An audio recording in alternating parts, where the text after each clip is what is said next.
So today we're going to look at the Verde Cruz Creek, which actually leads into Arcade Creek over here. So we're going to check how healthy and see how Verde Cruz Creek is. So if you look at the creek, it kind of comes around here. So to get ready for the ELD class I had on Tuesday, I took my family on Sunday down to Verde Creek so we could do some videotaping of the scenery and do some experiments. So I had one son taking pictures and the other one was doing all the experiments so that we could record them and take them back to the creek or to the ELD class so that they could have that experience. And the flow of the creek, how are they related?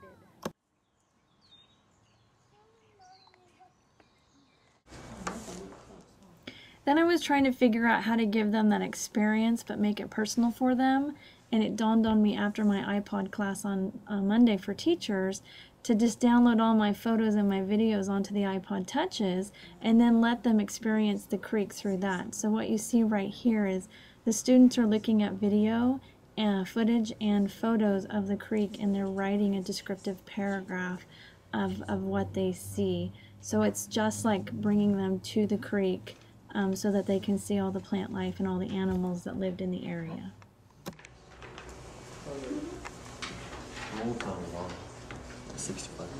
Oh, you found.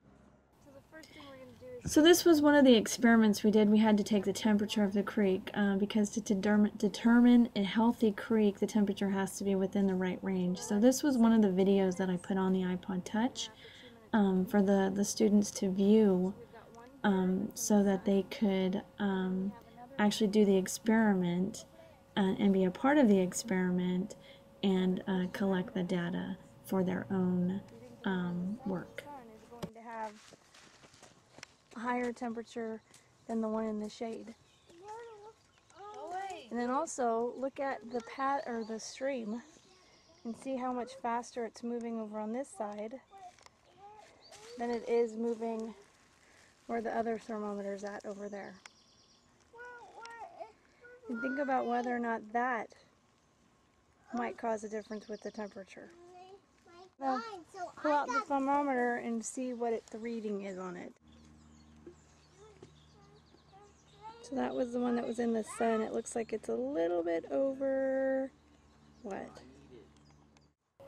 One of the other things we had to do were stream flow tests. And what's happening here down at the creek with my son Mikey, he is doing the experiment while I'm videotaping it. But this video was also on the iPod Touch, and what the students did was they had stopwatches. So when they heard Mikey say go, they would start their stopwatch, and then when they heard Mikey say stop, they would stop it and then record the time it took for the bobbin to get from the top of the stream to the bottom. And then we did averages. Very slow. And if we take a look at the water, you'll see that it's a lot whiter here than it was over there. Oh, you said that again. Say it again to your friend. Alright. The water flows like supposedly this way, right? Mm-hmm. Now, when mine drops the bobbin, right, it shows that the water is flowing at a certain rate. Now, you have to use the timer to like show how the water is flowing, how fast, right? Okay. Now, when Mikey says start, that's when he drops it, right? Mm-hmm. You start the timer.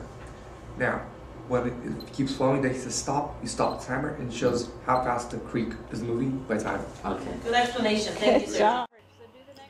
So in order to figure out the stream flow, the students had to work together. As you can see here in this one, they are sharing the iPod Touch, and they have another student who's recording the time.